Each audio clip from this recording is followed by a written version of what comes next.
Hey everybody, my name is Holly, and in my video today I'm focusing on sunflowers again. I'm in kind of a sunflower and bees mode these days, and everything I see is sunflower or bee related. And that was true when I was in the Dollar Tree, and I've seen these mirrors over and over and over, and I just was pilfering through them, and I thought this one looked a lot like a sunflower. So I picked it up and I brought it home, and I got out my sunflower mold by IOD, and it laid it on top, and sure enough, that big sunflower right there on the left is going to sit right on top of that mirror and the little frame around the mirror just perfectly. And then the mirror frame will be like more of the petals. So it's going to just really extend that mold out and make it so big and pretty. And then I'm going to end up putting this sunflower that I create with the mirror on a wreath. And so I'll show you that as well. Now, in the mold, I'm going to use this mold and use it with 3 different substrates. I'm going to start off with Crayola's air dry clay. And I got this at Walmart. And I'm going to use baking soda in my molds today. I've used cornstarch in the past with other air dry clays. And I wanted to try baking soda, and baking soda worked great. I have heard other creators use flour as well, and they've had success with flour. I have not used flour, but of course I bake with flour, and that always works great. But the baking soda here in this mold, of course, I just dusted it and then tapped out all the excess. I don't want the baking soda to be caked up in the details. And I'm going to push really hard on this and really make sure it is formed in there. I'm using the brayer as well. And I want it to lay flat on my my mirror. But the mirror itself, of course, I just painted over. And I'm going to have to put a little bit more. So honestly, I could have left that a little bit with a mound on it. But I wanted to know, how it was going to go. Once I put it on there, I didn't want it to be stressed and crack in the center because of it. Now I left it in the mold overnight, and I got it out right here. It is dry. I let it dry in the mold, and there it is. Look at those beautiful details. I just love this mold. And it did not crack at all. And because I left it inverted in the mold to dry, I guess it did a nice slow dry while I was at work the next day, and I came home and I pulled it out, and I was so tickled there that it did so well. And so there I go. You saw that I put in, there in the mirror section, I put in some more just random clay.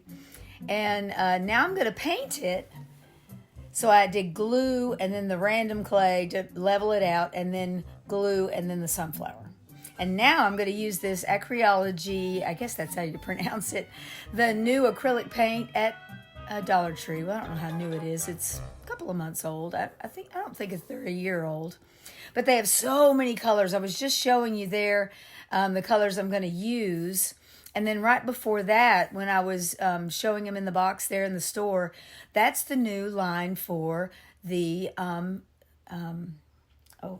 let's see, what is that called? Shore Living. I was trying to put some word before shore. No, the Shore Living, that's its new color line to go along in this particular acrylic paint, and I really love it. So I'd have to get out all my bottles of that Dollar Tree paint and count. It's probably a lot by now. I keep finding new colors. And so I just used those 2 colors. One was yellow and one is deep yellow. And this is a palette I used in my last sunflower video a couple of weeks ago. And I used those 2 golds. Again, more Crafter Square paint, acrylic paints. One was just the gold in the Crayola, but the other was a metallic Crafter Square paint. And I liked them both. I used them both in the last video, and I mixed them into my antique wax and black to put in the center of this particular sunflower as well. and it just gave it, and I used a little bit of gold on top of my deep yellow and my yellow colors, putting the lighter yellows on the outside. Now, I'm going to be waxing this sunflower with Waverly wax. This is the white wax, which of course has an ivory cast to it, very pretty. This wax is a little bit more liquidy. It's a little bit looser than the white wax I'm going to use in just a little bit. And so I go ahead and put white wax on the whole thing, paint it on, all cracks and crevices, the sides, everything. And then I started where I, started buffing back the wax where I started painting. So it was on the longest. And I didn't want it to set up too much, but I did want it set up a little bit. All right, so got my sunflower finished. It looks gorgeous, love it. The wax is setting. I found this big tinsel wreath in the bins you saw there, and I took off the tinsel, and I took that tinsel. I didn't waste that tinsel. That tinsel went to school with me, and I'm sure decorated some bulletin board at some point last Christmas. This was last summer when I found this, and of course I got my buddy Toby down there. He's always my sidekick. He's my crafter's helper, and he makes for a real good speed bump anyway. But he's a sweetie. And these big wreath forms are great. These are the ones that would be like, the $5 ones in the Dollar Tree right now. These are not the $1.25 ones. This would be the step up from that. Okay, so I'm using the summer sunflowers. All the florals in this are going to be from the Dollar Tree, but I wanted something to stick the stems into when you use those wreath forms. Excuse me. They are not, you're going to have to use a ton of glue if you don't put something in there. So I found these lays. They're new in the Dollar Tree right now, the kind of pom-poms. And I just think they're really interesting. I'm still thinking about it. I just think they look really cool. I'm trying to decide how, maybe if I spray it with Rust-Oleum Matte Clear, maybe I could take the sheen down a little bit. I'm just trying to decide how I can use this for like pom-pom trim. These are really neat. I'm trying to think this through. But for now, I'm just going to use it for filler inside my form. So now all I have to do is once I've got this glued in, this pom-pom lay, I put 2 in there. Of course, I had to cut it. But all I have to do is put a little dab on the form and then just a little bit of dab of hot glue on the floral stem. And then I just shove it down into that plastic, and it is good to go. And so I don't have to use near as much hot glue. And hot glue, I'm using just the generic stuff from Walmart. It can, it's not cheap. So I don't want to use tons of it if I don't have to. And so that worked out really well. Putting those 2 lays in there, it really helped out a lot. All right, so now I'm ready for my sunflower to go in. The center there, I've got my first row of sunflowers done.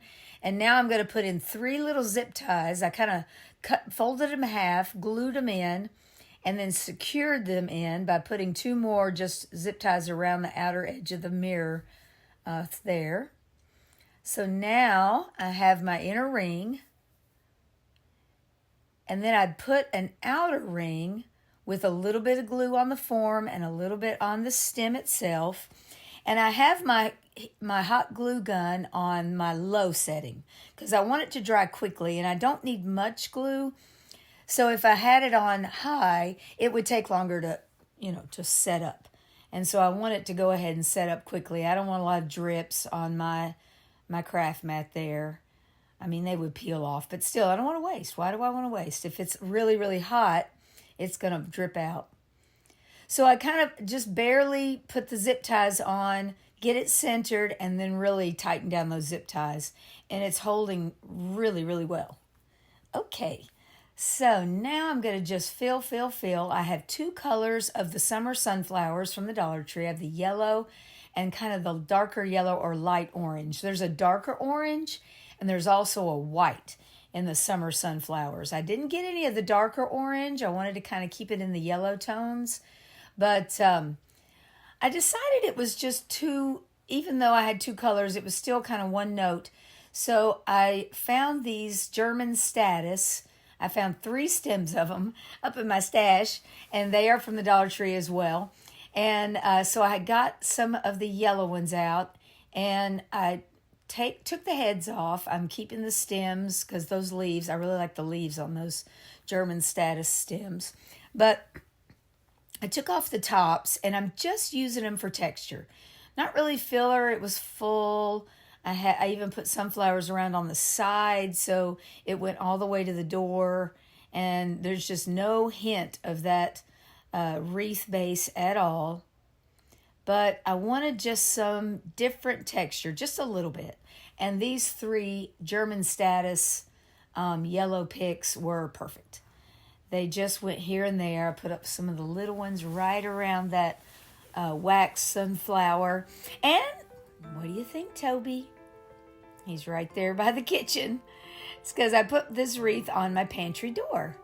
So here it is. I hung just a simple ivory satin ribbon from the bottom, just tied in a regular bow. Very simple, but there is nothing simple about all the sunflowers shoved in there. I did not save money on this at all. It cost a lot. And I hate to say that, but it was, this is not, it was not thrifty by any chance. I don't even know how many stems of the sunflowers I use, but I love the ample and the fullness of it. And the German Status, just right there, you can see it just gives a little bit of texture. And then that white wax sunflower with the mirror. You almost forget that the mirror's there. Those 2 outer edges were mirrored all. And I just love how this turned out. Okay, now I'm still putting all kinds of sunflower decor. There's a little bit from my last video in my dining room. And so I've always wanted to do a treatment on an old paint can like I saw Julie from Julie's Designs and Signs do a couple of years ago. I've always wanted to get an old paint can and try my hand at it. And so this spring was the time, because we stained the deck to Kevin pressure washed it real good, and then we stained it in this tobacco color from Home Depot. And Toby couldn't decide if he wanted to come out or not. And so we've got a couple more cans, but I just took one. And look how it cleans off. The peels right off. My goodness. And there we go. Nice and clean. And so here comes the mold again. Now I'm going to use all of the molds on this one, but check this out. I'm using the Play-Doh air dry clay from the toy section at the Dollar Tree. I found it one day, and it's been hanging around up in my craft room. And I thought, well, everything right now I see is sunflowers and bees. So I saw this yellow Play-Doh air clay sitting there, and I thought, well, let's give this a try. We've got the sunflower mold out. And so I dusted it. Actually, I didn't show you this because I didn't want to waste time in the video, but I did try it. It's a foamy, light, very light clay. So I thought, let's try it just straight in the mold, but it stuck. It was not a success. So I peeled it all back out. Of course, I got it all back out, but it was not easy to peel out like this. Look at that. Woo! I love it. So I did use baking soda, and it did very well. Okay, now I'm going to be using my clear wood glue and then some painter's tape from the Dollar General. That's where I got this roll of painter tape, and I thought that was a pretty good price. This tape roll has been lasting me a really long time. And so I'm just going to go ahead and paint that on the back. I got all the excess out because I did not want I wanted it to go super flat on my paint can. And so here we go. There we go. And then I'm just going to push all those edges down. Now this is not dry. I did not leave it to dry in the mold this time. I pulled it out right away because I needed it to be pliable because I'm putting it on a cylindrical surface.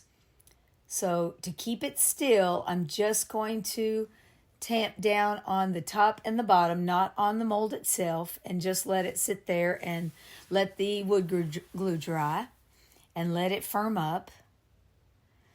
And then I wanted to do this one. This is the side view. Check this out. These molds are so pretty. And look how thin it is. It allowed me to get it so thin.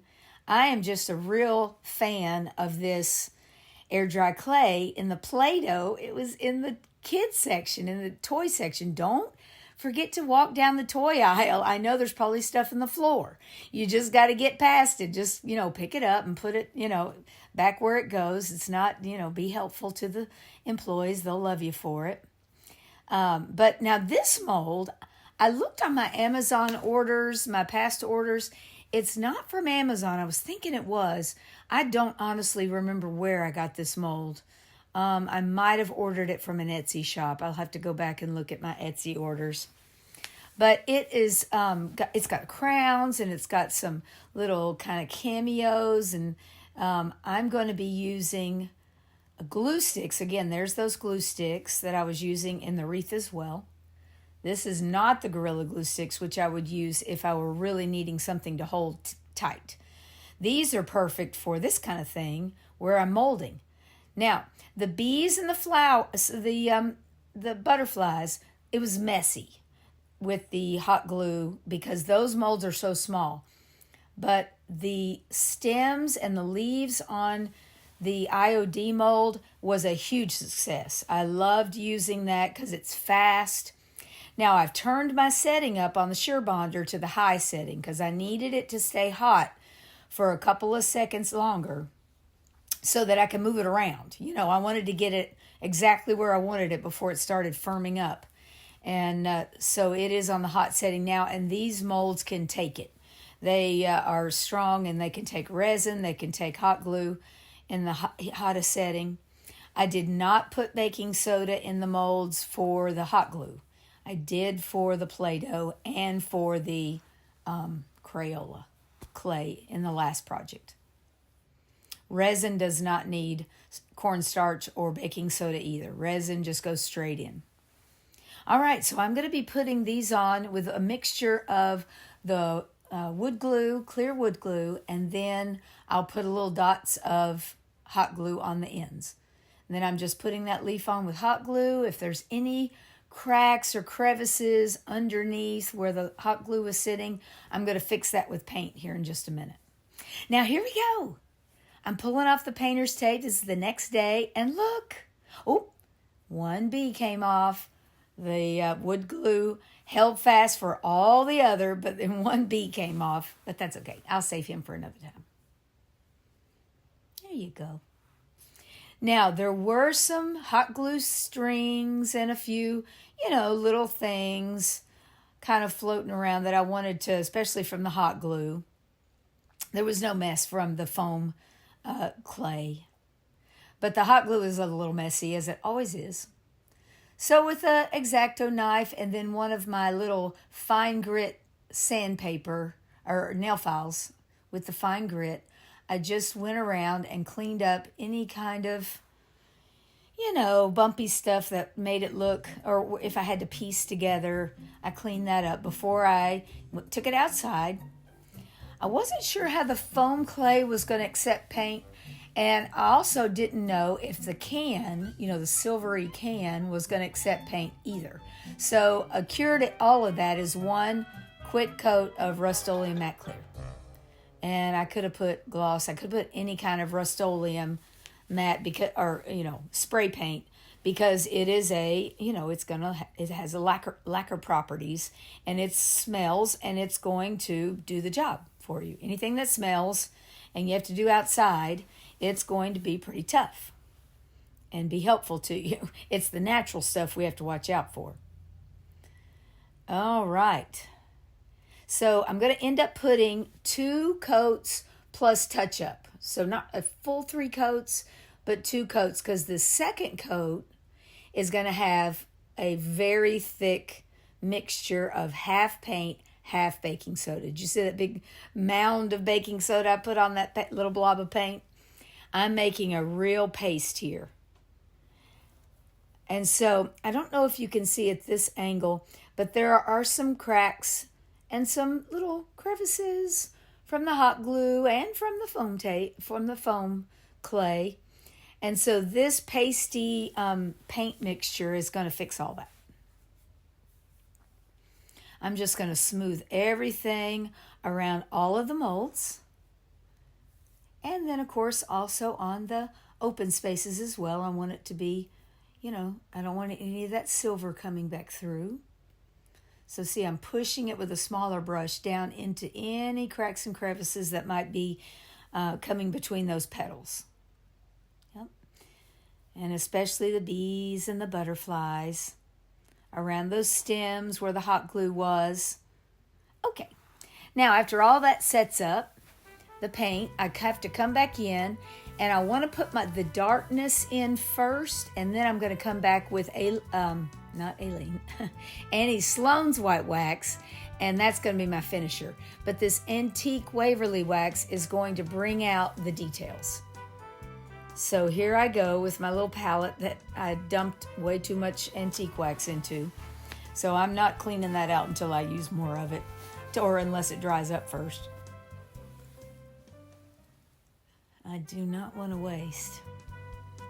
So I'm just with a kind of an artist brush, I'm just kind of putting in the details. I don't want it everywhere. And honestly, I don't want it on the open space of the can. I want it only on the flowers, leaves, and stems.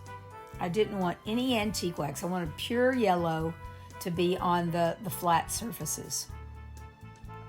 So here I am. I got the flowers. I'm making sure to get the stems. I wanted it on, you know, the rounded stems. And that stem in that sunflower mold works really well. Okay, so this one's very different than the Waverly white wax. This is the Annie Sloan white wax. It is very, very thick and creamy. But it is, you see, I'm working it there. I'm getting it on my little chip brush from the Dollar Tree. And I'm really swirling it into all the details. Now, this Waverly antique wax is dry. This is the next day. I didn't want to move that antique wax. I wanted it to stay still. All of this, all these waxes, except for the Rust-Oleum, all of them are water-based, so they can they can react and get that undercoat going. But since I sealed it with the Rust-Oleum, the yellow is secure, but I wanted to make sure that antique wax was as well. So here I go. I did it in thirds. I put on a third. This is a lot thicker than the Waverly wax, and it is a true white. And so I did this third, and look at it. Oh my goodness. This is exactly what I wanted. I love how that looks. So this one's a little more on the neutral sides. I didn't paint it like I did that last one for the wreath. And I really like this neutral version with just the yellow and the antique wax. Now, if you look at those price tags, they say Ben Franklin. That is a craft store. It's a pretty good sized craft store too. In Kingsport, Tennessee. When I go home, that's where I grew up, go home to visit Mom and Dad, I always make sure to, do a run to Ben Franklin because they have all kinds of cool stuff. It's just kind of a hometown craft store. And I don't think it's a chain. It might be. I don't know. I've never seen another one. But I have never looked it up online or anything. I just go when I'm in Kingsport. So I wanted to go ahead and set that. I didn't want that to, get wet or something. I wanted to set that with the white wax. Okay, I'm going to use my Harper mold. And I've got a little bit more of the foam clay left there. I've been keeping that baggie. So while I get the Home Depot sticker off of this stain, the lid to this stain can, I could get it off with the heat gun, but it left a pretty messy residue. So to the sink I go with my Goo Gone. Now Goo Gone works great, but it leaves a little bit of a residue. And so a little bit of Dawn Power Wash will save the day. Got all the goo off. And then to get the goo gone off, any kind of Dawn dish soap will cut any kind of grease. It's awesome. I advocate for them. I don't get paid by anybody. But if you're not using Dawn, you're just working too hard with dishes. Dawn just does the job. Okay, so I'm going to put buzz. I didn't put a U. Thinking back, I probably should, but I just put a bunch of Z's. Bzz is what I was thinking. Now, to get it into these little Harper mold letters, I kind of rolled it into a snake. I'm going to show you here. Into kind of a very tiny snake. And then I start at one end of the letter and then just start working it in. And this foam stuff, it's starting to get a little thicker now. But honestly, it was easier to work with. When it first came out of the package, it was a little more gummy. And I kind of like it. I don't want to leave it sitting out or anything, but I might, I might. All right. So I put that on with Aleene's tacky glue, and then I let it sit overnight. This is the next day. This can went on for about a week and a half on my craft desk. Okay. And I'm going to put 2 coats of the Real Brown gloss. I had this just sitting around after I made chocolate bunnies for Easter. And so I thought I'd go ahead and use it. Also, if I use gloss, the white wax will not take over as bad as it would if you had used a matte finish or a chalk paint, which of course is a matte finish. Because the gloss is going to allow me to wipe this back a little bit more. I'm trying to, but with the lid, which I probably won't use much anyway, I just hated to waste the lid. So I wanted to make the lid just something a little bit different, but make it coordinating, I wanted just to use the lid to bring out the details in the flowers, so that's why I painted it brown. But it's also getting a wax treatment, getting in between the letters there. And that Aleene's tacky glue, nothing moved. It stayed very nice, just sat up overnight. And I'm just going to leave it in the workings. There we go. Going to just put a little bit of antique wax on this cured wax on the handle. All right. Just in the crevices. I rub it back with my glove there. I like to put on gloves when I'm using wax. I don't like to get it all in my fingernails and all over my hands. And here it is. Finally, I got to do this treatment on a paint can, and I really, really love it. Now, this is it with the paint can lid with our bzz. I put a double bow with my satin ribbon, just like I did on the wreath. I only did a single bow on the wreath, but I did a double bow here so it would kind of mound up a little bit on the side. And then look at those sideways, the side glance of the sunflower and the little butterflies. Oh my goodness, and the leaves. I just love these molds. And using paints and waxes on them, they just come alive. And then I'm going to show it to you with the lid off with just some of the summer sunflowers in white as well. So pretty. All right, those are my projects for today. I've still got sunflowers on the mind, and I may have another video coming. We'll have to wait and see. But I want to leave you with a scripture from Isaiah, from the prophet, 64:8. But now, O Lord, you are our Father. We are the clay, and you are our potter. We are the work of your hand. The beauty of his creation, so sweet, so precious. Thank you so much for watching the video today. Thank you for joining me. Here's the sunflower with all the paints, and then the more neutral sunflower on the paint can. If you like this video, I'd love for you to subscribe to my channel and, hit that like button. Leave me a comment. Tell me what you think. If you've ever used any of those things in molds before, or you just like the clay, or you're a resin fan. I like resin as well. I hope that you will have a great day and a great week, and I hope your spring is going well. So from the Blue House on the Corner, slightly obsessed with sunflowers and bees right now. God bless, and I'll see you next time.